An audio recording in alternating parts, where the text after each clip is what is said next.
자, 좋습니다. 그러면 달서구 예산을 이제 가져오셨으니까 달서구 예산을 제가 보면서 의원님들이 예산서를 1시간 만에 보는 방법 제가 속성으로 가르쳐 드리겠습니다. 예산서를 1시간 만에 보는 방법. 네. 손길 하시죠, 이제. 결산서와 예산서를 1시간 만에 보는 방법 있습니다, 의원님. 제가 이제 뭘 들고 해야 되는데 마이크가 이제 안 맞아가지고 마이크는 육성을 하면 안 돼요? 녹음이 돼서 그런가요? 예. 그러니까. 요거를. 책을 들어드릴게요. 그걸 당겨볼게요. 예, 됐습니다. 예. 자, 그러면 의원님 보시면요. 그냥 이런 거 아닙니까? 이게 올해 예산이면 더 좋은데, 이제 작년 예산이니까. 그러니까, 뭐, 대동소이하다고 보고요. 뭐. 원래 예산서 아니, 괜찮습니다. 아니, 이거 앉으셔서. 괜찮아요. 괜찮습니다. 그러면 보면, 뭐, 세입세출 예산서라고 그랬잖아요. 아까 제가 말씀드렸지만, 결산서도 아까 재무회계 결산하고 세입세출 결산이 있듯이 우리 일반 행정 관련해서 세입세출 예산서라는 겁니다. 그렇죠? 그리고 공기업에 대해서는 공기업 예산서가 따로 있습니다. 대신 우리 요 자치단체 안에서 내부 거래라고 해서 공기업에다가 주는 돈이 있습니다. 그 전출금이 따로 있습니다. 그래서 그러면 공기업은 그 전출금을 받아가지고 자기들이 따로 예산서를 만들고 결산서는 아까 재무회계 결산으로 마감합니다. 대신 우리는 그러면 세입세출 예산서가 있고 세입세출 결산서가 있는 겁니다. 그렇죠. 공기업과 그냥 우리 일반 예산하고 차이가 있다 이런 내용입니다. 그럼 여기 보시면 세입세출 예산서에 보면 일반회계와 특별회계가 있다. 아까 설명했듯이 그 예산에는 일반회계와 특별회계가 있는 겁니다. 그렇죠. 그런데 기금은 여기 없습니다. 왜? 기금은 예산과 별개이기 때문에 기금 운용 계획서라고 해서 좀 얄쌍한 책이 따로 옵니다. 예, 그건 따로 보셔야 되는 겁니다. 그래서 의원님들 아까 제가 얘기했듯이 일반회계와 특별회계와 기금에서 중복되는 사업들이 있으면 일반회계와 요 특별회계와 기금 운용 계획서를 비교해서 보셔야 된다는 거예요. 그 기금 있는 부서가 있으니까. 예.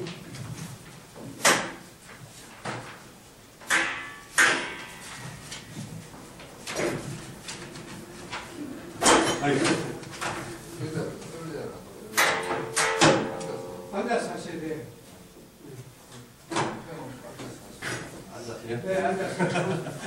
알겠습니다. 생국에도 만만치 별로 피곤하진 않은데 알겠습니다. 여기 목차를 보시면 공부를 잘 하시려면 의원님 목차를 잘 보셔야 됩니다. 옛날에 그 공부 잘하는 우등생들 보면요 목차를 딱 보고 어디에서 시험이 자주 나올지 어디 가 중요한지 이런 걸 분석을 하듯이 목차를 잘 보셔야 돼요. 의원님. 예산서를 그냥 중간에 주시면 이게 뭔 소리인지 밑도 끝도 없어요. 그러니까 목차를 잘 보시면 목차 이렇게 되어 있습니다. 자, 1번 세입세출 예산서인데 예산 총칙이 있습니다. 이 예산서를 전체를 꿰뚫는 총칙이 있습니다. 그렇죠? 그래서 지난번에 제가 한번 예산 총칙에 대해서 설명했죠, 의원님? 까먹었나요? 좋습니다. 그럼 일단 제가 설명할 테니까 예산 총칙은 뭐냐면 이 예산서 한 권에 들어가 있는 총론적인 규칙을 얘기합니다. 총론적인 규칙. 간단하게 이런 겁니다. 뭐냐면 한 페이지짜리로 되어 있는데 예를 들어서 여기 5페이지, 7페이지입니다. 그럼 7페이지를 보면 예산 총칙이라는 게 간지가 나오고 그 다음에 보면 예산 총칙에 보면 자 표가 하나 나오면서 한 장짜리로 1조부터 쭉 나옵니다. 그렇죠? 그럼 읽어볼게요. 2013년도 본예산 제1조 2013년도 세입세출 예산 총액 및 예산 총액입니다. 회계별로 일반회계와 특별회계를 말합니다. 일시 차입할 수 있는 최고액은 다음과 같다. 1조는 뭐냐면 예산의 총 규모는 얼마이고 일시 차입금 뭐라고 그랬어요 제가? 급하게 빌려서는 급전이라고 그랬습니다. 내가 갑자기 돈이 없다. 우리 금고가 말랐다. 공무원들 봉급은 줘야 되고 무슨 정부가 조기 재정 투입하라고 해서 막 돈을 쏟아붓긴 했는데 세금이 들어와야지 돈을 쏟아붓는데 세금도 안 들어오는데 돈을 쏟아부어야 될 상황이 올 수 있습니다. 그럼 어떻게 해요? 은행으로부터 돈을 급전을 빌립니다. 그 급전을 빌릴 수 있는 한도를 의회 승인을 받습니다. 일시차입금 한도에 얼마예요? 달서구? 124억 그렇죠? 124억까지는 1년에 급전을 빌릴 수 있습니다. 자, 의원님들 지금 그 언론에 보시면 아까 내가 교육재정 얘기했는데 교육청들이 돈이 없어가지고 왜 돈이 없냐면 교육청이 돈이 없는 이유가 있습니다. 교육청은 전부 다 우리 이제 기초단위는 아니면 방역단위이긴 하지만 근데 실제로 나중에 만약에 누리과정에서 돈 못 받는다 그러면 학부모들이 국의원 찾아오지 시의원 찾아가지 않습니다. 왜 우리 집 애는 22만 원 누리과정 돈 안 주냐 이렇게 찾아올 건데 그럼 뭐 알고 설명을 해야 될 거 아닙니까? 그렇죠? 교육재정은 만약에 서울시가 8조 원입니다. 서울시 교육청이 5조 5천억이 봉급이에요. 선생님들 봉급.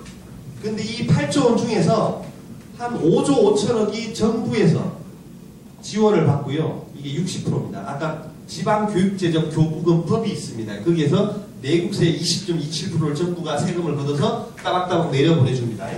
그러면 서울시가 얼마를 주냐면 40%를 줍니다. 그러면 2조 한 5천억? 예. 이게 뭐 한 5조 원이 됐고 3조 원이 될 수도 있는데 이런 비율로 해서 8조 원이 들어오는데 정부가 돈을 세금을 국세를 거두면 그걸 매달 청산해서 따박따박 주면 좋은데 정부도 돈이 없어서 돈을 좀 늦게 줄 수가 있습니다. 그래서 지금 교육청에다가 돈을 안 주고 있다는 거예요. 그러니까 교육청은 매달 들어가는 봉급은 정해져 있고 사업비는 정해져 있는데 정부가 돈을 안 주니까 5조 5천억 중에서 매달 청산해서 잘 주면 좋은데 이게 연말에 가서 몰아서 주는 경향이 많습니다. 그럼 지금 당장 돈이 없으니까 어떻게 해요? 교육청들이 일시 차입을 하겠다는 거예요. 일시 차입. 그 일시 차입을 달서구에도 124억을 의원님들이 승인을 해준 겁니다. 그러면 제가 지난번에 설명했지만 2010년에 서울시가 예산에 얼마를 승인받았냐면 1조 원을 승인받았어요. 그런데 실제로 2010년도 한 해 동안 서울시가 얼마를 빌렸다 갚았냐 하면 2조 2천억을 빌렸다 갚았어요. 그 표를 제가 다 넣어놨습니다. 2조 2천억에 대해서 이자가 64억이 나갔어요. 그러니까 단기 차입은 이자가 셉니다. 왜? 급전은 이자가 세게 마련이에요. 그런데 지방재정법이 어떻게 하면 일시 차입을 하면 반드시 당해년도에 세입으로 이거를 갚아야 됩니다. 상환해야 됩니다. 무슨 얘기인지 아시겠죠? 내가 당장 지금 돈이 안 들어서 빌렸다, 1억을 빌렸다 그러면 연말 12월 31일까지 그 돈은 반드시 갚아야 됩니다. 세금이 들어오는, 지금 순간적으로 일시적으로 안 들어온 거니까. 그 돈을, 그러면 서울시는 왜 1조 원을 승인받고 2조 2천억을 썼느냐 그랬더니 서울시에다가 감사한테 지적을 했더니 서울시가 의원님, 이거는 마이너스 통장 개념입니다. 그래서 마이너스 1조 원을 넘지 않으면 오늘 내가 9천억을 빌렸다가 내일 8천억을 갚으면 다시 또 그 모레 가서 또 7천억을 빌렸다가 계속 수시로 빌릴 수 있는 마이너스 통장입니다. 즉 잔액 기준입니다. 이렇게 얘기를 했어요.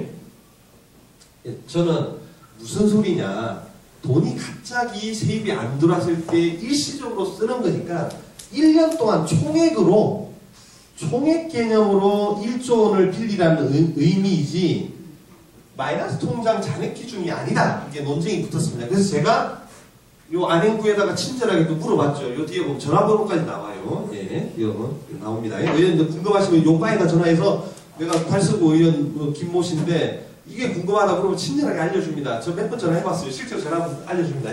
물었더니 이게 맞다는 거예요. 의원님 말씀이 맞습니다. 지방재정법상 건전하게 재정이 운영돼야 되는데 건전하다는 개념은 뭐냐면 돈이 갑자기 안 들어오면 내가 급하게 빌릴 수 있는 1년 동안 빌릴 수 있는 한도를 얘기합니다. 총액 기준으로. 그래서 그럼 내가 공식적으로 문서를 보낼 테니 공식적으로 답변을 달라고 했습니다. 그래서 공식적인 문서 그 안에 있습니다. 의원님 찾아보시면 몇 페이지인지 모르겠는데 그러면 그래서 이제 답변을 듣고 전화상으로 유선상 듣고 제가 공문을 보냈습니다. 답변을 받았어요. 결론은 뭐냐면 총액 기준이 원칙이다. 그쵸? 요것도 무방하다 이렇게 돼 있어요. 그러니까 그 사이에 서울시가 또 작업을 한 거예요. 아이고 큰일 났다. 왜냐하면 지방재정법에는 일시 차입할 수 있다. 일시 차입을 하면 반드시 그해 연도의 세입으로 상환해야 된다만 있지 총액 개념인지 뭐 잔액 기준인지 이 개념 자체가 없어요. 그러니까 우리 지방재정법이 그 정도 그냥 허술하다 이겁니다. 제 얘기는. 그런데 입법 취지는 총액 개념입니다. 의원님들이 만약에 집행부가 124억을 갑자기 빌려 썼는데 이걸 마이너스 기준으로 해서 만약에 한 500억까지 빌려 썼다. 그래서 이자가 뭐 한 20억 나갔다. 뭐 2천만 원, 3천만 원 나갔다. 문제가 있는 거예요. 이 개념을 아시라 이겁니다. 그렇죠? 그 지리서까지 제가 넣어놨습니다. 의원님. 네. 그래서 1조는 뭐냐면 우리 1년 동안 살림 예상 규모는 얼마고 이렇게 급하게 급전을 빌려 쓸 수 있는 한도는 얼마다. 그걸 정해놓은 겁니다. 2조 뭐라고 돼 있어요? 세입세출 예산의 명세는 상세한 명세는 세입세출 예산서와 같다. 뭐 이렇게 돼 있습니다. 그렇죠? 그러면 3조는 계속비 사업은 별첨 계속비 조서와 같다. 자, 우리 달석 의원님들 계속비 조서 한번 찾아보세요. 어디 있는지. 계속비 조서. 계속비 조서와 같다 돼 있잖아요. 없다 그러면 계속비는 없음 이렇게 나옵니다. 없는 데도 있죠, 의원님. 어디에요? 무슨 구예요? 동구는 없죠, 계속비. 계속비 사업이 없는 겁니다. 그러면 지난번에 얘기했듯이 계속비 제가 설명했죠, 의원님. 지난번에. 또 기억이 안 나죠.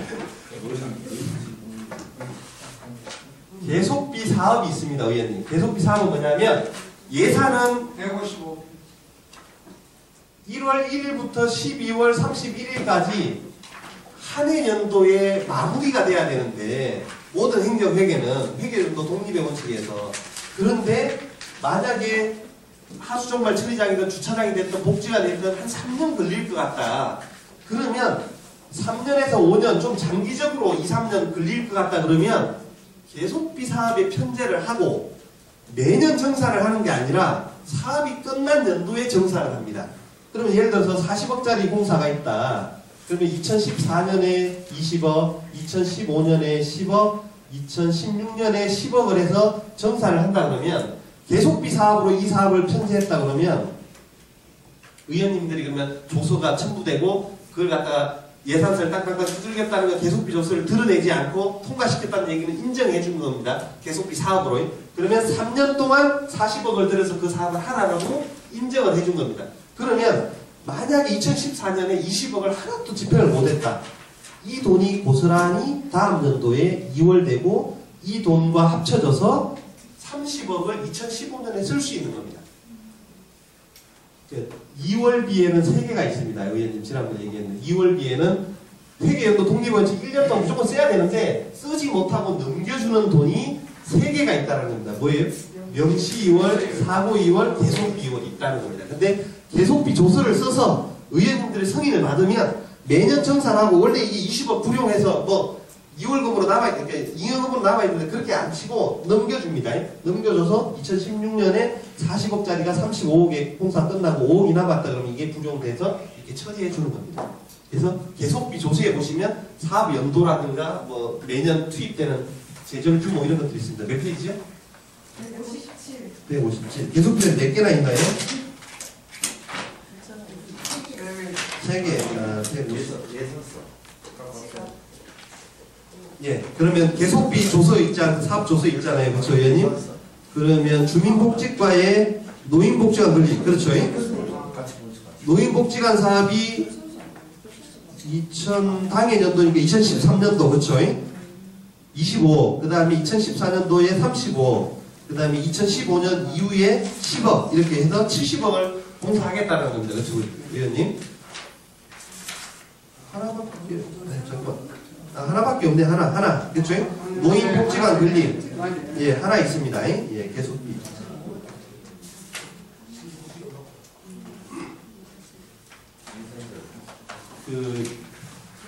정부 지침에 계속비 사업을 옛날에는 기간을 정하지 않았는데요. 요즘은 계속비 사업도 무조건 5년으로 점검하게 돼 있습니다, 의원님. 지침에 의하면 5년 동안 옛날에 우리 도봉구 같은 경우는 음식물 처리장 만드는데 7년, 8년 걸렸는데 그렇게 무한정 계속 하라는 게 아니라 5년에 정산을 하고 다시 의회 승인을 받으라고 이런 제도가 있습니다. 그래서 계속비도 무한정 하는 건 아닙니다. 자, 그러면 4조는 뭐냐면 일반 회계 예비비는 47억 원이다 이렇게 되어 있습니다. 예비비 설명했죠, 지난번에 의원님.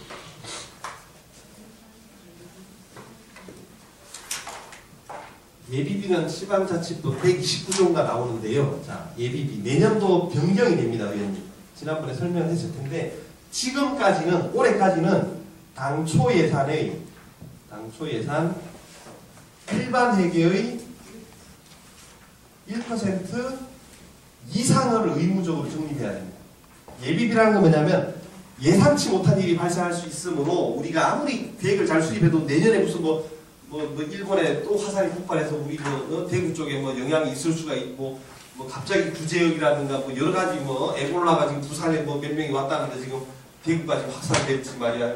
모르는 일 아닙니까? 그러니까 모르는 일, 태풍이 올 수도 있고 홍수가 발생할 수도 있고 모르는 일에 대해서 예비적으로 돈을 비축해 놓으라는 겁니다. 가지고 있으라는 겁니다. 포괄적으로. 어떻게? 당초 예산은 본 예산을 얘기합니다. 본 예산. 본 예산인데 아까 예산인데 일반 회계, 특별 회계인데 특별 회계는 적립할 필요가 없고 비치할 필요가 없고 일반 회계에 대해서 1% 이상. 그렇죠? 그러면 달서가 지금 예산 보면 4,160억인데 일반 회계가 4,008억 아닙니까? 4,800억? 그러면 거기니까 40억 이상이면 되는데 47억 정도 좀 더 1% 이상 했다는 건데 일정한 뭐 몇 프로를 했다는 겁니다. 자, 그러면 당초 예산 일반 회계 1% 이상인데 내년도는 바뀝니다. 이게 지방재정법이 바뀌었습니다. 의원님. 지방재정법 52조인가가 바뀌었습니다. 그러면 1번 당초 예산 일반 회계의 1% 범위 내로 이상이 아닙니다. 이상이 아니에요. 내년도에 요 지침에 보면 바뀌었습니다. 지방재정법이 바뀌어서 요 지침에도 실어놨습니다. 1% 범위 내. 그러면 범위 내면 뭐냐면 아까 4천억이니까 40억 이하니까 범위 내니까 30억을 해도 되고, 그렇죠? 25억을 해도 되고, 뭐 35억을 해도 되고 마음대로라는 거예요. 범위 내니까 넘지 말라는 얘기예요. 범위 내는. 그렇죠? 이항이 있어요. 이항 뭐냐면 재해 재난에 대해서 그 이유가 있어요. 목적 예비비를 편성할 수 있도록 되어 있습니다. 의무적으로 편성하라는 건 아니지만 목적 예비비를 편성하도록 되어 있습니다. 이 얘기는 뭐냐면 1% 규정을 이상으로 해제했지만 재해 재난이 빈번하게 일어나고 있고 재해 재난에 대한 대처가 중요하므로 앞으로는 재해 재난에 대한 목적 예비비, 목적을 가진 재해 재난에 대해서만 예비비를 쓸 수 있는 목적 예비비를 한도 없습니다. 50억을 해도 되고 100억을 해도 되고 150억을 해도 되고 지방자치단체의 특성에 맞게끔 재해 재난 목적 예비비를 편성하라는 겁니다. 자, 그러면 대구도 그 지역 특성이 다 달라가지고 막 삼석 침수지역이고 막 뭐 이런 데가 있을 거 아닙니까? 그래서 요 한도를 의원님들이 기준을 정하는 게 되게 중요합니다. 제가 생각할 때 이렇습니다. 최근 5년 동안, 그렇죠? 최근 5년 동안 재해 재난 발생 현황과, 그렇죠? 거기에서 예산 투입 내역, 예비비에서 썼던, 뭐 재난복구 기금에서 썼던, 뭐 정부 지원을 받았던 그 최근 5년 동안 재해 재난 일어난 현황과, 그 다음에 뭐 좀 더 디테일하게 가면 뭐 기상청에다가 연락해가지고 우리 지역에 뭐 1일 뭐 50mm 이상 뭐 홍수가 난 적이 몇 번 있고 뭐 통계적으로 뭐 태풍이 몇 개 지나갔고 뭐 폭설이 몇 번 왔고 뭐 이런 것들을 구체적으로 더 알면 좋겠지만 하여튼 최근 5년 동안 재해 재난이 일어났고 예산이 얼마 투입됐는지 해서 의원님들이 집행부가 편성을 안 해오면 이런 것들은 편성을 해주는 게 좋습니다. 그렇죠? 우리가 기금이 부족하다 그러면, 그렇죠? 그래서 입법 취지가 1% 이상을 해제했지만 옛날에 여기 1% 안에서 대충 뭐 알아서 쓰라는 건데 좀 더 정부가 디테일하게 재해 재난이 빈번하게 발생하고 우리 그 시민들의 재산권이나 생명을 보호해야 될 권리가 커지면서 이걸 따로 항목을 정했다는 건 더 중요하게 여긴다는 의미거든요. 그래서 요거를 반드시 보시라는 거고, 사망은 뭐냐면 법에는 없었는데 옛날에는 삭감된 예산을 예비비에서 집행 못한다라고 아예 법적으로 못을 박아놨습니다. 되게 중요한 의미입니다. 옛날에는 내재적 제약 요건이라 그래서 의원들이 삭감한 예산을 예비비에서 슬쩍 쓰면 안 된다는 내부적인 제약만 있었는데 지침으로 이제는 법으로 안 된다는 겁니다. 그래서 의원님들의 삭감 권한이 사실은 더 중요해진 거예요. 삭감하면 집행부는 그 돈은 추경을 통하지 않고서는 절대로 이제 아무 데도 갖다 쓸 수가 없는 그런 구조가 됐다 이런 내용입니다.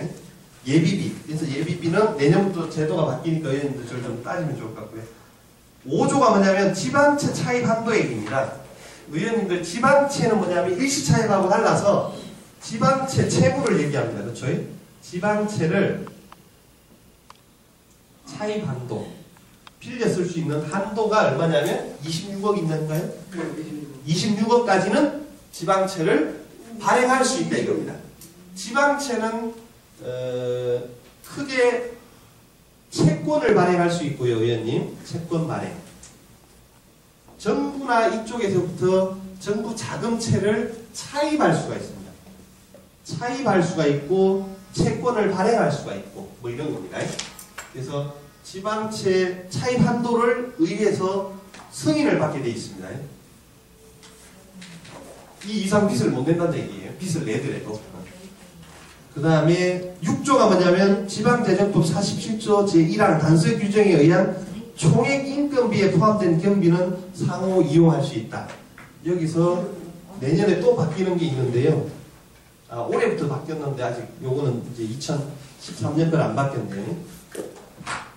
총액 인건비라는 게 있습니다, 의원님. 이 총액 인건비라는 표현이 이제 바뀌었습니다. 어떻게 바뀌었냐면 기준 인건비로 바뀌었습니다. 옛날에 총액 인건비가 도입된 것도 몇 년 안 되지만 그 전에는 어떻게 되어 있냐면 의원님 지방자치단체의 인구수나 재정자립도에서 공무원 숫자가 통제됐습니다. 5급은 몇 명, 6급은 몇 명 아주 디테일하게 통제가 됐고 거기에 따라서 봉급도 다 이게 통제가 됐는데 이제는 자율권을 확대해 준다고 어떻게 됐냐면 그러면 총 인건비만 안행부가 관리를 하고 5급을 뭐 20명을 쓰든 30명을 쓰든 6급을 70명을 쓰든 80명을 이래다 알아서 그냥 지방공무원 정원 조례에 따라서 써라 이겁니다. 그래서 의원님들 이게 보통 집행부가 올릴 때 뭐 대구광역시 뭐 달서구 지방공무원 정원 조례 뭐 이런 겁니다.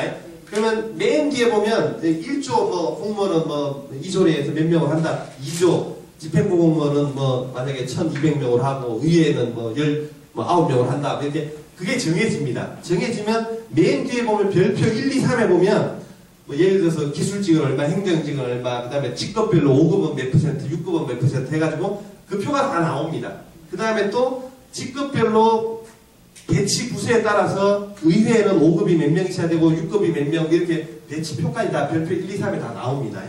그런 것들을 옛날에는 인건비 총액으로 따져서 이제 관리를 했는데 인원은 니네들이 마음대로 쓰라. 지금은 뭐냐면 어떤 기준을 정해줬습니다.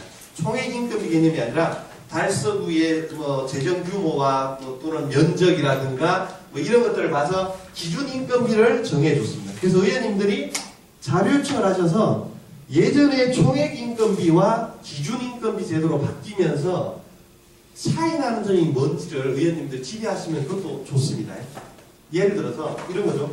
총액 임금이 우리 만약에 달서구에는 만약에 1년에 800억까지 임금비를 쓸 수 있었는데 임금비 항목은 여기에 세세하게 나옵니다. 뭐 부기계약직, 뭐 정규직 뭐 다 해가지고 그러면 임금비가 있는데 기준 임금비로 바뀌었을 때는 그러면 금액이 얼마나 늘었는지 줄었는지 그래서 실질적으로 우리는 그러면 기준 임금비 대비해서 몇 프로 정도 임금비 지출이 나가고 있는지 이런 것들도 확인하시는 것도 되게 좋습니다. 이 지침이 매년 내려온다는 겁니다.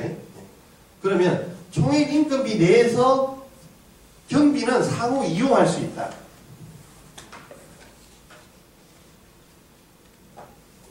예산은 목적대로 써야 되는데 예외 규정이 있습니다. 의원님. 제가 그때 얘기했죠. 이용, 전용, 변경, 이체라는 게 있다라고 그랬습니다. 예외인데요. 예산은 목적대로 써야 되는데 목적대로 안 쓸 수도 있다는 겁니다. 우리가 신이 아닌 이상 안 쓸 수도 있다는 겁니다. 그러면 이용, 전용, 변경, 이체라는 게 있는데 여기서 총액 임금비에 대해서는 지방재정법 47조 1항에 근거해서 총칙에서 의원님들한테 사전 이용을 받았다라는 겁니다. 사전 이용. 이거는 좀 양반입니다. 총액 임금비에 대해서만 사전 이용을 받습니다. 그럼 이용이 뭐길래? 입법 과목입니다. 입법 과목. 손을 대면 안 되는 과목. 의회 승인을 거쳐야 되는 과목인데 이 의회 승인을 미리 우리가 그러면 승인해 주겠다라는 겁니다. 요 임금비에 대해서는 니네들이 마음대로 갖다 써도 된다라고 인정을 해준 겁니다. 근데 이 6조의 사전 이용이 이제 여기에다 이용인데 사전 이용입니다. 미리 이제 이용을 받았다는 승인을 받았다는 겁니다. 의회에 사전 이용을 할 수 있다라고 지방재정법 47조에 나오는데 거기에서 의회 권한인데 미리 인정을 해준 게 뭐예요? 총액 인건비가 모자랄 때는 다른 데서 예산을 끌어다 써도 내가 인정을 해주겠다라고 인정을 해준 겁니다. 그런데 우리 저 대구만 해도 비교를 해보시면 총액 인건비 외에 여러 가지가 있을 거라는 겁니다. 뭐냐면 보통 많이 들어가 있는 게 재해 복구비. 예비비에서도 충당이 안 되면 재해가 발생했을 때 예비비나 기금에서까지 충당이 안 되면 다른 사업 예산을 그냥 끌어다가 내가 쓰겠다라고 인정을 받는 겁니다. 보통 들어가는 게 이 두 가지가 들어가고 세 번째는 뭐가 들어가냐면 같은 부서 내에 동일 부서라고 보통 합니다. 그 표현을 동일 부서 내의 정책 사업 간에 사전 이용할 수 있다 이렇게 나옵니다. 이런 것들이 이제 무서운 발상입니다. 그 다음에 재무활동 경비를 마음대로 갖다 쓸 수 있다 이런 겁니다. 이런 것들이 이 총칙에 들어간다는 겁니다, 의원님. 근데 이 총칙은 적을수록 좋은 건데 많으면 의원님들이 아무리 예산심사를 꼼꼼히 해도 예산심사부에서 변형을 허락을 해준 거기 때문에 마음대로 갖다 써도 된다라고 또 인정을 해주는 겁니다. 그럼 1년 내내 사전 이용해도 뭐 몇십 건을 해도 내가 인정을 해준 거예요. 그래서 예산 심의권을 강화하기 위해서는 이 사전 이용을 최소화하는 게 좋습니다. 최소화. 지금 다행히 달서구에는 총액 인건비가 들어가 있는데 이제는 이제 기준 인건비로 표현되겠죠. 기준 인건비만 들어가 있는데 나머지에 들어가 있는 구가 꽤 있을 거예요. 그러면 그런 것들은 최대한 빼주시라는 겁니다. 보통 여기에다가 뭐 또 제세 공과금, 네? 뭐 구청 뭐 전기세라든가 뭐 이런 거 있잖아요. 뭐 그런 거다. 그 다음에 뭐 차입금 상환, 뭐 이런 거 이자 상환, 뭐 이런 거 쭉 막 들어가 있습니다. 보통 이렇게 이 정도로 나열됩니다. 재무활동비는 뭐냐면요, 공단이라든가 어디 뭐 특별회계에다가 공기업에다가 돈을 주고받고 하는 거 있지 않습니까? 내부 거래하거나 주고받고 하는 거 이런 것들 전부 다 인정해 준다는 거예요. 이런 것들은 빼야 된다는 겁니다. 그 다음에 동일 부서 내 정책 사업 간의 사용 사전 이용, 저거는요 만약에 달서구에 부서가 35개에서 한 40개 정도 될 겁니다. 이 부서가 있는데 이 부서 안에는 전부 다 이제 예산 체계가 정책사업, 단위사업, 세부사업 체계로 바뀌었는데 35개에서 40개나 되는 부서에 정책사업이 1, 2, 3이 있을 수 있습니다. 돈을 갖다 쓸 수 있는 걸 내가 인정해줬다는 겁니다. 예산 심의 자체가 아무 의미가 없는 거예요. 만약에 그렇게 해줬다고요. 왜냐면 35개, 40개 중요한 정책사업 간에 돈을 막 갖다 쓸 수 있는 돈을 내가 또 인정을 해줬다는 거는 아무리 꼼꼼하게 심의해봤자 변형을 시켜준 거니까, 허락을 해준 거니까 의미가 없다니까. 이런 것들은 다 드러내라는 겁니다. 예산은 계획을 수립하고 또 의원님들이 심사를 거쳐서 꼼꼼하게 그걸 하겠다라고 했으면 목적대로만 쓰게끔 해야지, 이걸 갖다가 목적 외로 막 쓸 수 있도록 풀어주면 안 된다는 얘기를 제가 하는 겁니다. 그렇죠? 이거는 잘 돼 있는데 다른 예산시에는 또 그런 게 나왔을 수가 있습니다. 그런데 이게 원래는 이 총칙이 안 맞습니다. 안 맞다는 건 뭐냐면요, 예산 편성 지침에 보면 총칙이 예시가 나옵니다. 예산 편성 지침 143페이지에 보면 총칙에 대한 뭐 예시 조항이 있어요. 그러면 이거를 다 써주는 게 원칙은 맞습니다. 자, 볼게요. 여기 없는 게 뭐냐면 채무부담행위는 별첨과 같다. 채무부담행위가 없을 수 있습니다. 채무부담행위가 뭐냐면 외상공사를 얘기하는데, 외상공사가 없다 그러면 채무부담행위는 없음 이렇게 하면 됩니다. 이런 표현들을 다 써주라는 겁니다. 의무적으로. 이게 지방재정법에 나오는 용어들이거든요. 그 다음에 계속비 사업은 별첨 계속비 사업 조서와 같다. 아까 계속비 있었고요. 그 다음에 명시이월은 조서와 같다. 명시이월이 없을 수 있습니다. 그럼 어떻게 해요? 명시이월 사업 없음 이렇게 써줘야 됩니다. 그 다음에 6조에 가서 일반회계 예비비는 얼마이다. 사실은 예비비는 아까 특별회계가 아니라 일반회계만 해야 되는데, 일반회계 예비비만 돼. 이건 예비비 들어가 있고, 그 다음에 일반 회계 및 특별회계 가로 열고 공기업 특별회계 포함해서 지방채 차입 한도액은 얼마이다. 지금 정부가 어떻게 강화하고 있냐면요. 지방 채무와 부채를 통합 관리하라는 겁니다. 부채와 채무를 제가 지난번에 설명했는데 부채가 더 큰 개념입니다. 채무는 관리 부채라고 했습니다. 관리 부채. 언젠가는 갚아야 되는 빚 전부가 부채입니다. 그 지방자치단체에 부채가 다 있을 겁니다. 채무는 제로인 데가 많을 겁니다. 부채는 근데 다 있습니다. 뭐 180억이 됐든 얼마든지. 왜 이 차이가 나느냐? 예를 들어서 달서구나 수성구에 시금고 은행이 있다. 1층 입주해 있어요. 그럼 그 임대 보증금이 있어요. 보증금은 나중에 언젠가는 내가 돌려줘야 될 돈이에요. 내가 받은 보증금. 서울시 같으면 SH공사에 그 임대주택 보증금 엄청나게 많습니다. 그래서 서울시 부채는 계속 늘고 있습니다. 그래서 박원순 시장이 보궐선거 공약으로 서울시 부채 7조를 감축하겠다 공약을 했는데 그 공약이 잘못된 공약이었고 나중에 수정을 했습니다. 채무 7조를 갚겠다라고. 부채는 계속 서울시가 늘고 있어요. 그래서 고건시장 때 8조 2천억이었던 게 이명박 시장 때 13조 5천억으로 늘었다가 오세훈 시장 때 25조 5천억으로 부채는 계속 늘었어요. 지금 얼마냐? 28조 정도로 더 늘었어요. 박원순 시장 때. 부채는. 이 부채가 는 이유는 뭐냐? 임대주택이 매년 그 4년 동안 8만 호가 지어졌고 또 앞으로 또 8만 호 하겠다고 그러니까 부채는 자꾸 늘어요. 왜? 보증금이 계속 들어오니까. 그런데 서울시 채무는 19조였다가 지금 13조로 줄었어요. 채무는. 관리하는 부채는 줄었습니다. 6조 정도 줄였어요. 그래서 자기가 약속한 대로 7조까지는 아니지만 연말까지 가면 6조 정도 줍니다. 그래서 부채는 우리가 뭐 은행이라든가 그 다음에 또 우리 공무원 연금법 시행 이전에 퇴직 공무원들 퇴직금을 줘야 되는데 그게 덜 적립되는 사람들이 있습니다. 그런 사람들은 나갈 때 반드시 퇴직금을 줘야 되기 때문에 그런 것들은 전부 다 언젠가는 줘야 되기 때문에 부채로 잡습니다. 부채로. 채무는 아마 보통 제로인 데가 많이 있을 겁니다. 그런데 뭔 얘기하다 이게 빠졌죠 제가? 예산 총칙에 여기 나와 있는 예, 예산 총칙, 예. 그런데 여기에 보면 그 통합 관리를 한다고 했습니다. 부채든지 채무든지 통합 관리를 하게 돼 있습니다. 왜냐하면 지금 수자원공사가 제가 부산 강서구에 강의를 갔었는데 거기에 낙동강 삼각주에 에코델타 시티를 만든다고 5조 3천억을 들여서 수자원공사가 만든다고 이제 하고 있더라고요. 그런데 그걸 LH공사가 처음에 하다가 타산이 안 맞아가지고 5조 3천억을 들였는데 순수익이 5천억 정도 발생한다는 거예요. 그런데 약간 그것도 부풀려졌다는 거예요.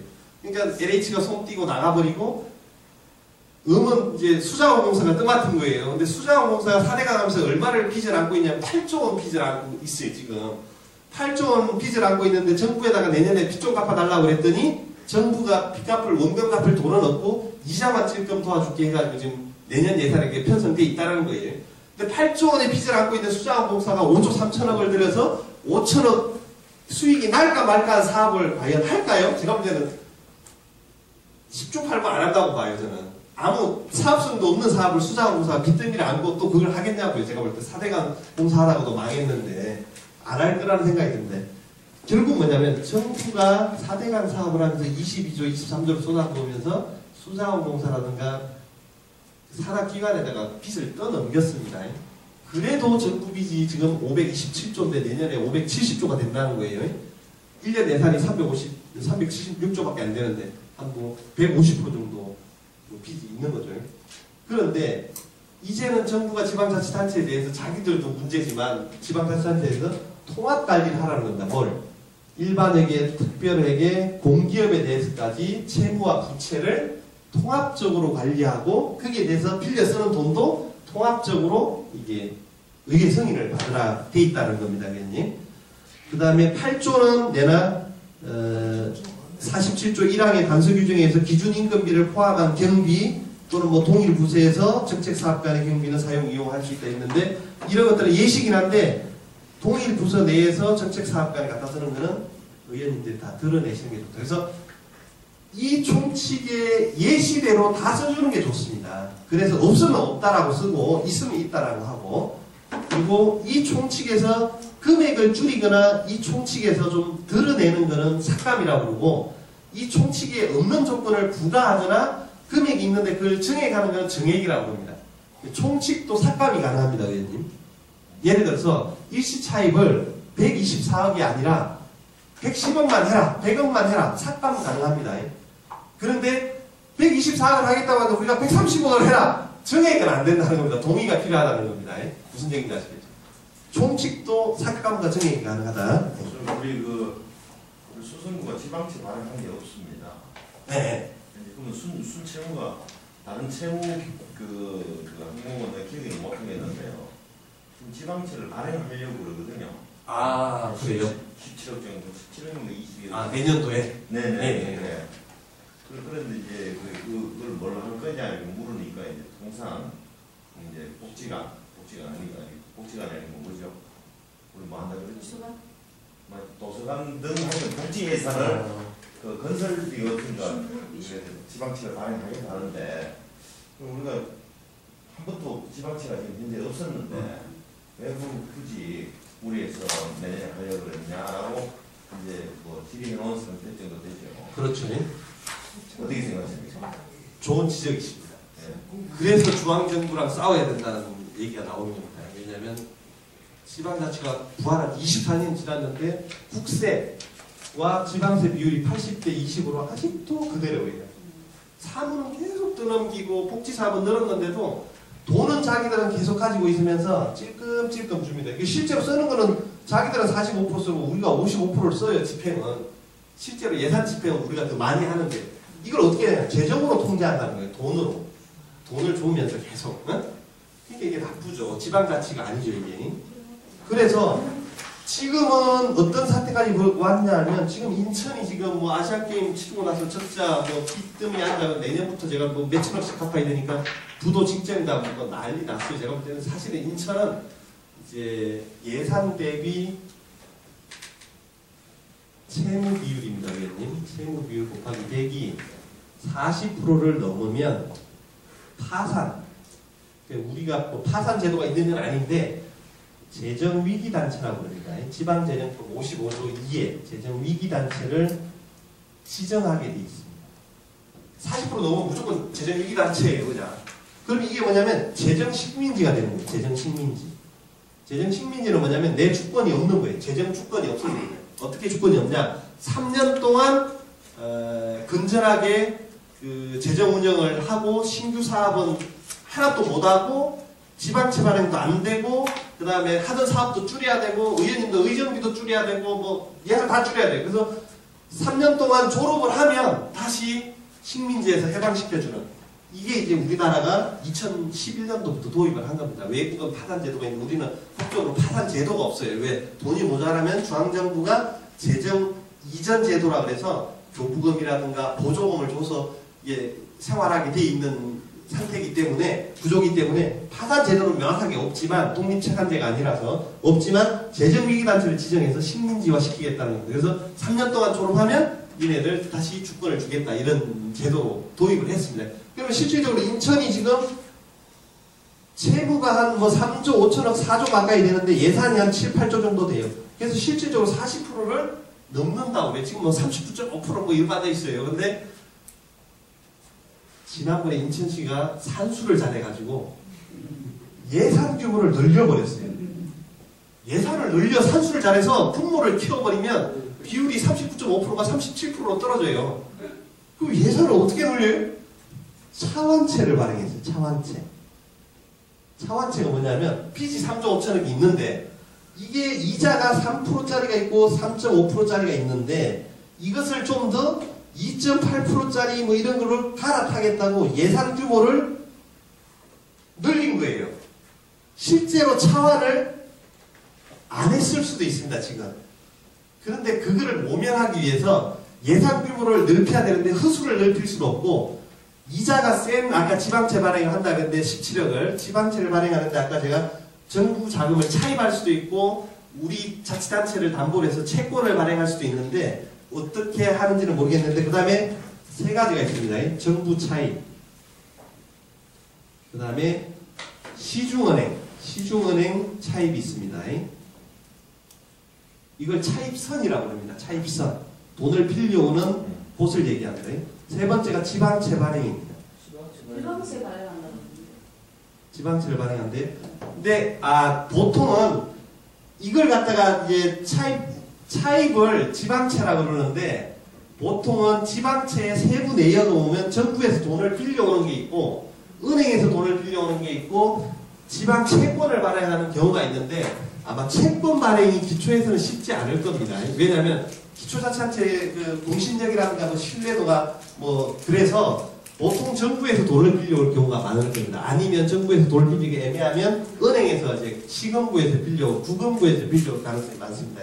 그러면 이걸 차입선이라고 그러는데, 차입선을 할 때는 이자가 얼마인지, 그렇죠? 조건이 어떤지, 몇 년 뭐 끝이 몇 년 분할 상환인지 이런 것들이 되게 중요합니다, 의원님. 그래서 은행에서 빌려오는 것보다는 정부에서 빌리도록 노력하는 게 좋고, 이자가 요즘은 3%에서 한 4% 정도 될 겁니다. 그게 좋고, 아니면 대구시에서도 빌릴 수 있나요? 대구시에서는 잘 안 빌려주겠네요. 다른 데 갔더니, 시군을 갔더니 도에서 빌려주더라고요. 제가 뭐 강원도 어디 갔더니 도에서 빌렸는데 4%로 빌려주더라고요. 이자 4%로. 그래서 제가 4%짜리 너무 높다. 좀 도에 근위해서 이자를 좀 낮추라고 그랬는데 하여튼간 뭐 이렇게 돼 있는 경우가 있고. 그 방법론인데 네. 오늘 지방채를 굳이 지방채가 없었는데 그렇죠. 이제 그거를 이제 그 사업을 결국은 이제 구청장이 좀 빨리 하기 위해 공격적으로 하겠다는 거죠. 그래서 하는데 네. 결국은 뭐 세입을 좀 확대를 하면 좀 1, 2년 늦추면 될 것 같은데 굳이 하려고 그러는 것 같아요. 지방채 발행은 좀 신중해야 된다는 걸 제가 말씀을 드리는 거 첫 번째는. 그런데 무조건 지방채가 나쁜 거는 또 아닙니다. 왜냐하면 재정을 투입하는데, 예를 들어서 우리 동시대에 살아가는 사람이 재정이 어려워서 무조건 흐리띠만 졸라매야 되느냐, 좀 빚을 내서 후대가 갚더라도 우리가 감당할 수 있는 빚이면 빚을 내서라도 지금 복지 혜택을 주는 게 더 효율적이다라고 말할 수가 있습니다. 그러니까 절대 선은 없습니다. 절대 악은 없고. 그렇지만 이게 감당할 수준인가 아니면 이게 정말로 그 정도로 시급한 사항인가에 대해서는 면밀하게 분석을 할 필요가 있는 거죠. 이게 한번 본물이 터지면 계속 늘어나서 나중에 성씨같이 25조 5천억, 27조, 아까 20조 원까지 육박했는데 그때 이자가 1년에 얼마냐면 8,200억 정도 됐어요. 그 제가 자료 넣어놨습니다. 8천억 정도 됐는데 지금은 한 5,200억 정도로 이자만, 그 19조 원에 대한 이자만 8천억 원에서 지금은 13조니까 한 5,200억 원 정도로 줄었습니다. 그러니까 이 문제는 의원님들이 정책적으로 아니다, 지금 장기 침체에 들어가니까 빚내서 사업할 때가 아니라 이제는 사업의 우선순위를 조정해서 이 사업이 꼭 필요하면 다른 사업을 중지시켜라, 다른 사업을 좀 미뤄라, 시급하지 않은 사업을.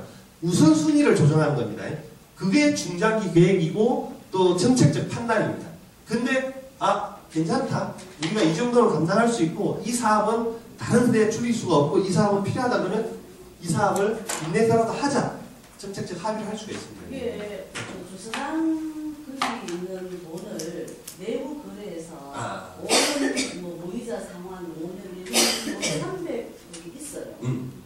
있는데도 불구하고 지금 그거는 다 감춰놓고. 아니 지금 방금 다른 그건 주스당 특별회계니까. 손대면 안 되는 거를 선호돼서 자기들끼리 내부 거래라는 돈이 있는데도 불구하고 지금 300억을 지방에서 마련을 하려고 하고. 300이 아니고 맞다. 17, 26억, 30억. 주사장에게 돈이 또 있다니까. 강사님 말씀하신 대로 네. 사실 그 이자율보다 네. 이 차입을 하시더라도 미리 그런 집가 상승이나 이런 거 따지고 보면 문제 내이 됐는 게 유리할 수 있어. 지나고 나면 유리한 거예요. 그러니까 사업이라는 게 그런 부분에서 사업을 해서라도 사업을 강행해 나가면 나중에 되는 거잖아요. 그 판단을 무조건. 오케이, 또 질문이 있습니다. 아까 19.14% 그 지방 교부세를 무조건 책정해서 내려주지요. 네. 그죠? 네. 그러면 이게 그 지방 교부세 말고 특별 교부세라고 해가지고 통상 네. 국회의원들 맞습니다. 또는 그 시에서 시. 시 교부면 근데 이거가 제가 여쭙고 싶은 게 예. 이게 어느 정도 그 국회의원 뭐 300명한테 어느 정도 주죠. 어느 정도 뭐 물론 크고 적고의 차이는 있겠지만 정치적 그런 건 아닙니다. 그런 건 아닙니까? 예. 왜 저기 묻는가 하면 우리 대구에 국회의원들은 꼭 지가 그걸 해가지고 얼마 땡겨가지고 범인해주면서 예. 그걸 참 여쭈고 싶어요. 예. 좋은 지적이십니다. 예. 지방교부세는 지방교부세법이 있습니다. 그래서 아까 내구세 19.24%를 내려보내주는데 이게 2006년 이후에 동결돼 있습니다. 동결. 거기서 아무리 이명박에 2006년인가요? 맞나요? 2006년이 지방선거잖아요. 네. 2007년 대선은 2008년인가 보다. 그렇죠? 그럼 8, 9, 10. 네, 그렇죠. 예, 7년 동안 동결돼 있습니다. 지금 7년 동안. 7년 동안 동결인데 그전에는 13%대가 있었던 적이 있습니다. 근데 이제 김대중 정부에서 15%로 올렸다가 또 노무현 정부 때 19.13%였다가 19.24%로 계속 늘렸습니다. 왜냐하면 그 당시는 지방 분권이 중요했기 때문에 지방에다 돈을 많이 줬습니다. 100%였죠. 그런데 MB 정부와 지금 박근혜 정부는 7년 동안 이걸 동결하고 있어요. 지방 재정이 계속 어려워지는데도 돈은 다 안 주고 있다는 얘기입니다. 그래서 사실은 의원님들이 나서셔서 지방 교부세를 확대해라라고 건의문을 내시는 것도 좋습니다. 어떻게 하냐면 지금 이거를 갖다가 구청장들하고 단체장들을 전부 다 이거 올리라고 계속 뭐 자기들 회의할 때 모이면 성명서 발표하고 해요. 우리 의원들도 이걸 계속 해야 돼요. 그래서 저는 1년마다 이거 합니다, 의원님. 1년마다 이거 건의문 만들어가지고 중앙정부 국회에 다 보내요. 그래서 서울시의회에서 지방재정 확충 건의문이 있어요. 건의안 의결된 거 있어요. 그거 이렇게 좀 뺏기셔가지고 지역실정에 맡기고 해서 건의안을 보내주시면 우리 설명서 서울시의회에 가면요. 그 홈페이지에 보면 안건, 처리 안건에 보면 다 나와요. 처리 안건에 보면 다 나옵니다. 근데 이거를 우리가 공동으로 여야를 떠나서 해줘야 돼요. 사실은. 새누리당이 됐든 민주당이 해줘야 돼요. 이거는 실질적으로. 그런데 지방교부세 안에는 4가지가 있습니다. 의원님. 4가지. 세세하게. 근데 내년에는 통건교부세가 없어집니다. 통건교부세가 없어지고 3가지의 교부세만 있습니다. 그러면 보통교부세와 특별교부세가 있습니다. 의원님이 말씀하시는 건 국회의원들이 내가 따왔다. 전부 다 특별교부세를 얘기합니다. 그러면 보통 지방교부세의 이게 아마 90%인가 그럴 겁니다. 90%는 보통교부세로 있고 특별교부세가 10% 이내인가로 아마 제한되어 있는데 이걸 갖다가 주로 안행위원들이 가져가서 먹습니다. 안행위 국회의원들이 22분인가 있는데 이 의원님들이 자기 지역에 이게 안행위 소관인가 그래요. 그래가지고 안행위 국회의원들이 자기 지역에 뭐 CCTV가 됐든 뭐가 됐든 해서 돈을 가져갑니다. 그래서 우리 도봉구도 유이태 국회의원이 안행위 있을 때 돈을 좀 뭐 문화의 거리에서 가져온 적이 있었고 뭐 한 몇십억 가져왔어요. 안행위원들이 이걸 다 챙겨 먹습니다. 그래서 지난번에 신문에 한번 난 적이 있어요. 특별교부는 안행위위원들이 전부 다 뭐 독차지하고 있다. 그래서 이거 없애야 된다. 뭐 이런 얘기도 있었습니다. 실질적으로 보통 국회의원들이 가져오는 요겁니다. 나머지는 전부 다 법적으로 산식에 의해서 나눠주기 때문에 국회의원들이 핸들링 할 수 있는 게 없습니다. 내년에는 품권교부세는 없어집니다. 그래서 품권교부세가 좀 중요해졌는데 노무현 정부 때 지방분권을 강조하면서 분권교부세를 0.94%인가 92%인가를 요 안에서 만들어가지고 별도로 지방 사무를 이양했을 때 돈을 줬는데 내년에는 다 없애버리고 돈을 별도로 안 주고 보통교부세에서 포함시켜서 준다니까 조금 사무는 많이 왔는데 돈이 좀 줄어들 것 같아서 좀 문제가 좀 있다. 제가 물어보세요. 네. 아까 인천, 대구, 진강구가 부산 이렇게 세우던데 제일 위험한 데가 인천, 그 다음에 대구, 부산도 막상막합니다. 채무 부분이 40% 있잖아요. 예, 그럼 지방 공사 채무는 포함 안 되더라고. 맞습니다. 그건 법이 어디에 있고 공사 채무도 우리 묻지는 사실은.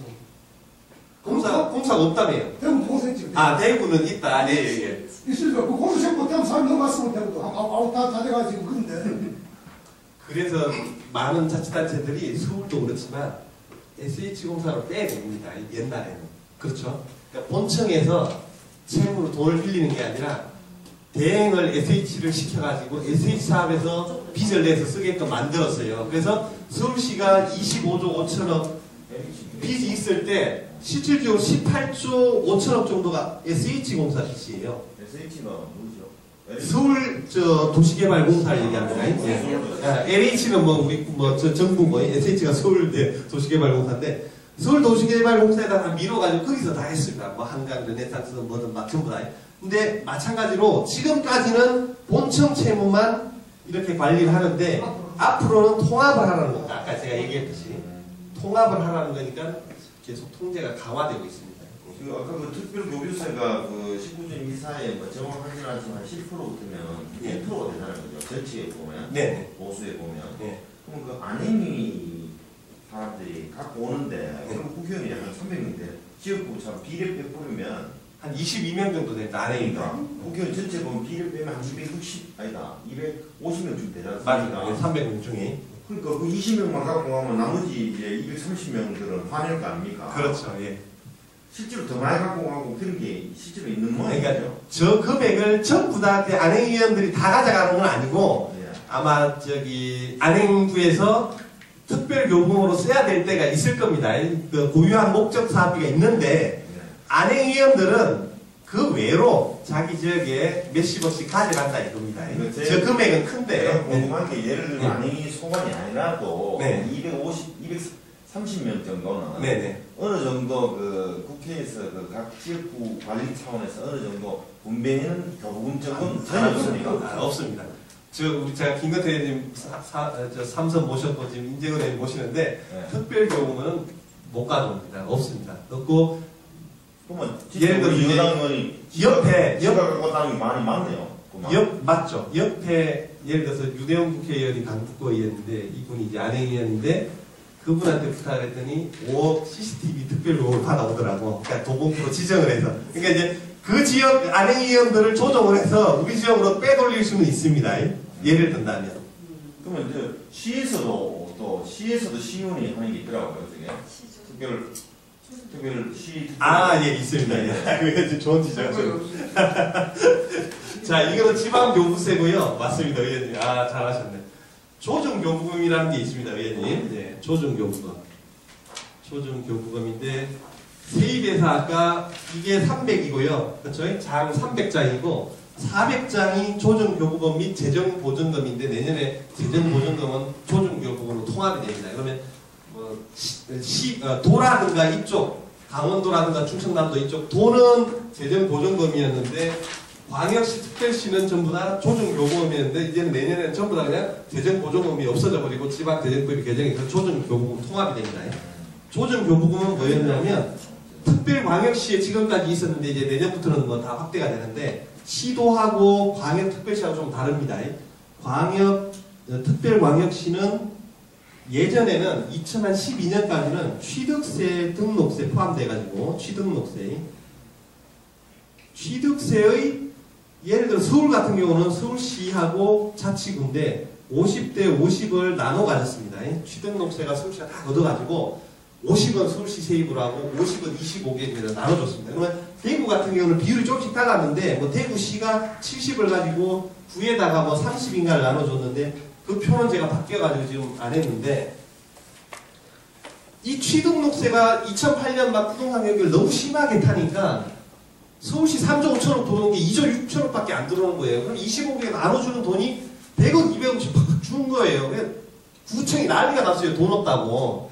그래서 지방재정법 시행령을 개정을 해서 야 취득세로 하니까 너무 이게 경기를 많이 타고 민감하니까 들쭉날쭉하니까 안 되겠다. 보통세의 일정률을 조례로 정하게 되어 있습니다. 광역자치단체. 그러니까 서울시 자치구 재원 조정에 관한 조례가 있습니다. 마찬가지로 대구시 자치구 재원 조정에 관한 조례가 있습니다. 광역 조례가 있습니다. 그 조례에 그러면 보통세, 세금이 우리가 11가지인데 지방세가 서울 같은 데는 자치구가 2개입니다. 재산세하고 등록면허세. 나머지 9개가 서울시가 가지고 있는데 이 중에서 목적세가 있고 보통세가 있습니다. 목적세는 특정한 목적을 위해서 지방교육세라든가 지역자원시설세 2가지가 있는데 나머지 7개 그 보통세의 일정한 비율로 뭔가 조례를 정하면 이 세수 진동 폭이 좀 줄어들 것이다. 경기를 민감하게 타지 않으니 그렇게 바꿔서 25개가 안정적으로 재정을 운영할 수 있도록 해라 해서 서울시는 21%를 정했습니다. 보통세의 21%를 정해가지고 지금 나눠줍니다. 원래 50대 51대 취득세 51대 보통세 몇 프로냐면 19%였습니다. 19%의 보통세만 주면 되는데 저라든가 지방의원 출신들이 들어가서 기초의원 출신들이 우겨가지고 또 우리 소관이었습니다. 우겨가지고 자치단체 공무원들 다 모아가지고 의원들 동원해가지고 서울시를 좀 압박을 해서 서울시가 더 양보하도록 만들었습니다. 그래서 이 1%가 1,000억입니다. 서울시로 따지면 1,000억은. 서울시로서는 2,000억이 날아가니까 서울시도 이제 부담된다 그랬는데 서울시도 빚내야 될 판인데 어렵다 그랬는데 아니다 그래가지고 2012년도는 20%부터 출발해서 2013년은 20.5% 0.5%씩 좀 충격을 완화했습니다. 그래서 2014년부터는 계속 21% 주는 걸로 해서 조례를 개정을 해서 이렇게 시행을 했습니다. 그러면 대구시 제가 확인 안 해봤는데 얼마 전에 부산 내가 강설하면서 확인했더니 19.8%인가를 주고 있더라고요. 부산은. 부산도 이제 부산에서 거둬들여가지고 보통세 얼마를 줘야 되는데 보통세의 19.8%를 부산시 16개 자치구가 있더라고요. 거기에다 나눠주더라고요. 그러니까 서울보다는 좀 덜하죠. 그럼 대구시가 얼마인지는 제가 잘 모르겠습니다. 그래서 서울시는 지금 구청장들이 뭐라 그러냐면 중앙정부에다가 돈 달라고도 하지만 서울시에다가도 돈을 더 달라고 그럽니다. 얼마? 이걸 21%가 아니라 구청장들이 25% 달라고 그러거든요. 서울시는 좀 난감하죠. 왜? 1%가 1,000억이면 또 4,000억을 또 양보해야 되니까 또 작년에 뭐 무상부여관도 2,000억 빚어냈는데 서울시도 어렵다 이러고 앉아있고 구청장들은 아이고 당장 내가 죽겠으니까 서울시 보고 형님 보고 돈 좀 더 내놓으라고 그럽니다. 그걸 역으로 따지면 대구시 같은 것도 자치구에서 조정요금을 요율을 높여라. 대구시가 좀 양보하고 자치구로 좀 더 이 요율을 높여라. 서울은 21%인데 우리가 몇 프로인지 모르겠지만 대구는 야 몇 프로밖에 안 되는데 이걸 높이자 해서 좀 압박을 할 수도 있죠. 두 가지입니다. 중앙정부에는 지방요구세를 높여라. 안희정 지사는 25%까지 달라고 합니다. 지금. 두 번째는 대구시 보고 야 조정요금 요율 좀 높여서 더 달라. 두 가지를 압박할 필요가 없죠. 그러니까 기초위원회 입장에서 김의원님도 어린이도 정말 시간 아니 참석하니까 같은 집. 내가 그 말이 아니라니까. 그럼 의원님도 그 기초 지역구 있지 않습니까? 네, 도봉구. 도봉구 지역구에 저 의원님 조정요구가 의원님 이름으로 조정교부금이 아, 또 예. 특별교부금이라 해서 준 적이 있어요. 조정요금 조례에 보면 예. 보통요금하고 여기도 특별요금으로 나뉩니다. 예, 맞습니다. 아까 그 질문을 그걸 하셨어요. 예.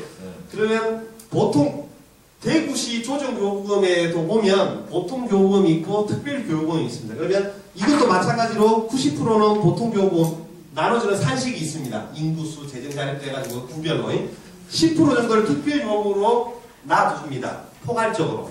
그래서 어떻게 하냐면 구청장들이 주로 자기의 뭐 특별한 사업을 좀 해야 된다고 할 때 시장한테 가서 좀 가서 속된 말로 좀 아부도 하고 빕니다. 돈 이거 사업하게 돈 좀 달라고. 그러면 시장이 주는 돈이 조정요금 안에 특별요금으로 주는 겁니다.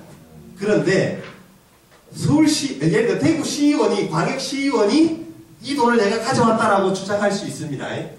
그렇죠. 그러면 그 경우는 어떠냐면 서울시만 하면 이렇습니다. 구청장하고 시의원들이 관계가 조금 민감합니다.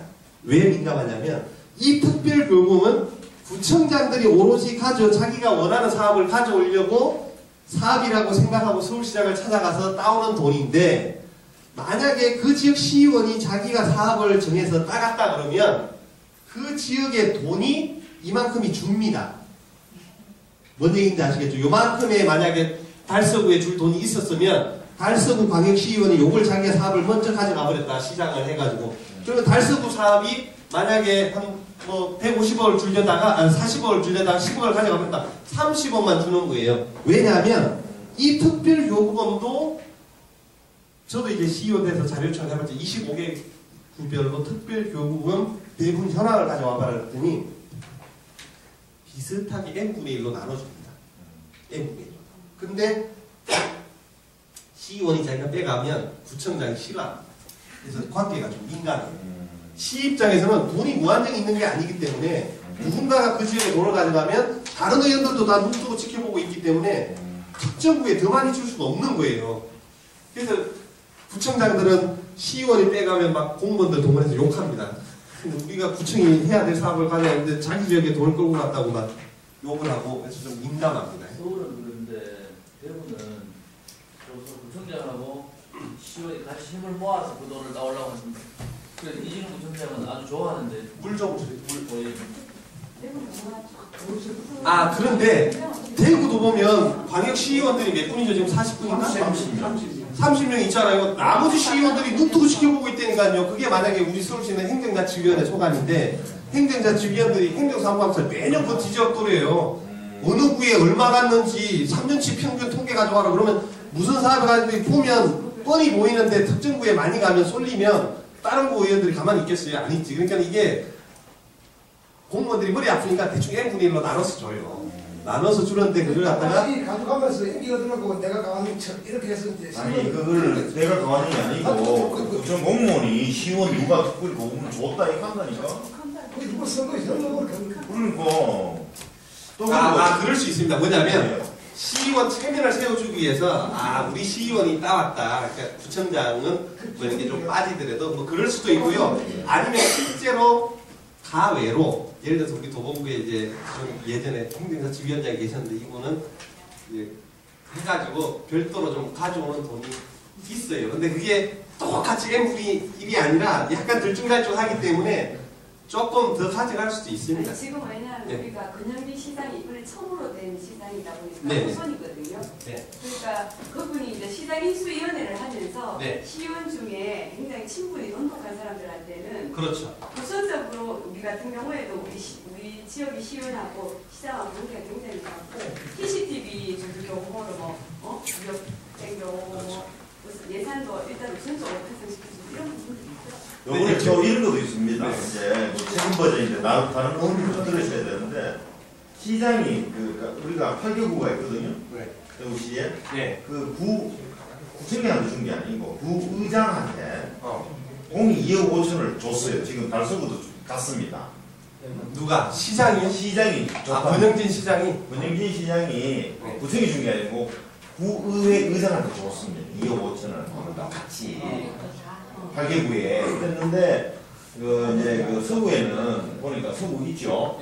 서구에서 2억 5천이 와가지고 그러면 이제 그 지역구 그 구의원들 뭐 결국 나라가 한 1,000만 원밖에 안 되는데 그래도 현안 사업에 쓰라고 지역 공약하라고 했는 구의 의장이 있는 반면 그 돈이 와도 지금 처음 듣는 분 있죠. 달서구 뭐 의장 같은 거 말 안 하고 있는 거야 지금. 또 그도 말 안 하고 있고 그도 말 안 하고 있는 거거든. 새정치 의원들이 많은 대로 말을 안 하고 있는데 그래가지고 자기가 쓸 수가 있고 새누리당 여당만 쓸 수도 있고 이거는 그러니까 자기 개인이 그거는 결국 생각해요. 조선 교부관에 특별교부금을 해시로 줬는 겁니까? 맞습니다. 자기만 써도 돼요, 그러면. 그러니까 이런 거죠. 뭐냐면 예산 요구를 구청만 할 수 있습니다. 특별 교부금 요청을 시의원이 요청해서 가져오는 게 아니라 구의원이 요청해서 가져올 수 있는 게 아니라 절차가 있는데 절차는 뭐냐면 집행부에서 문서로 해서 요청을 해야 됩니다. 해야 되는데 그 말씀은 뭐냐면 시장이 생색을 낸 거예요.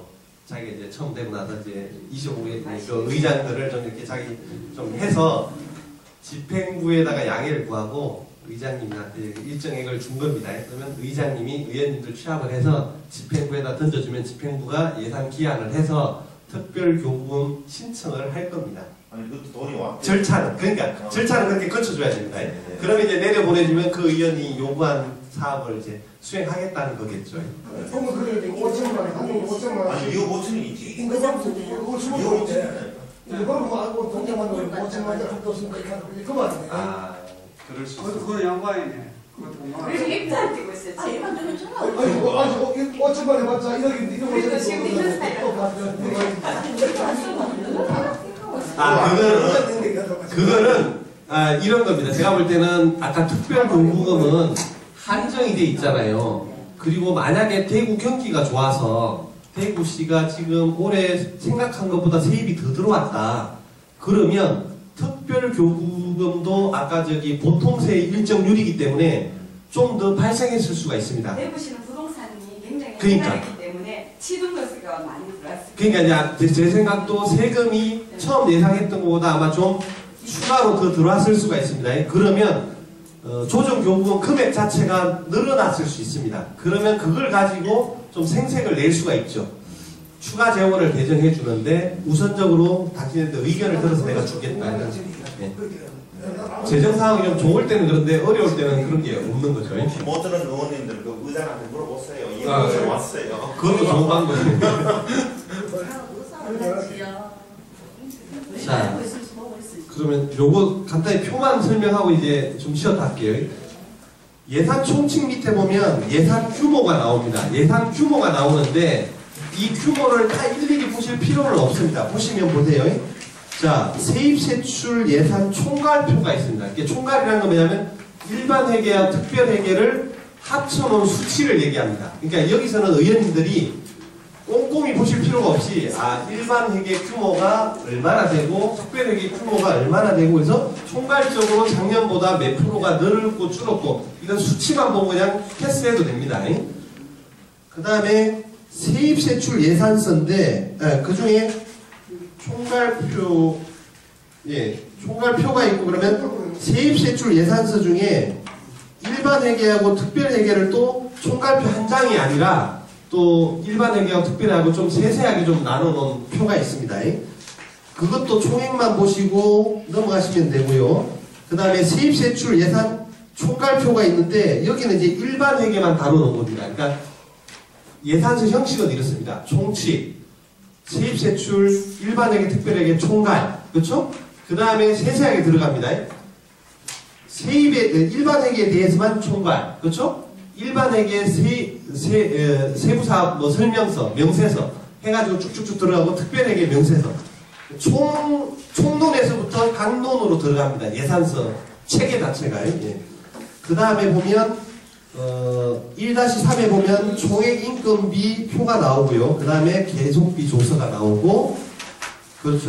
그 다음에 2권으로 넘어갑니다. 2권으로 넘어가면 세입예산 사업명세서. 그러니까 세입이 아까 뭐 700번까지 있는데 그 중에서 여러 가지 세부 내역들을 이제 해놨다는 겁니다. 그 다음에 세출면세서. 세출은 부서별로 아까 정책 단위 세부 사업이기 때문에 부서별로 이제 세출 예산은 상세하게 풀어놨다는 겁니다. 그렇죠?